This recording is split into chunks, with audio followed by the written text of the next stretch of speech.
અંજારમાં બંધક બનાવીને ₹3.21 લાખની લૂંટની બનાવનો ભેદ અંજાર પોલીસે ઉકેલી દીધો છે।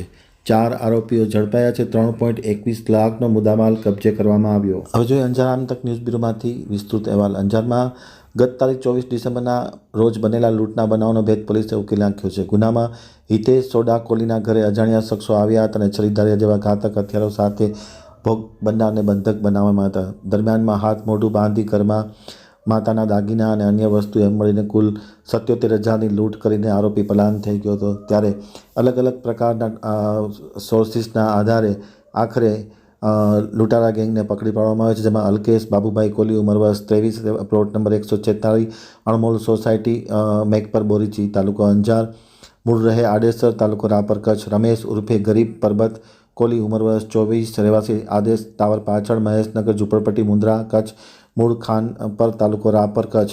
વિજય ઉર્ફે બંટી નાગજી કોલી ઉંમર વર્ષ 28, નગરપાલિકા સામે કોલીવાસ, અંજાર।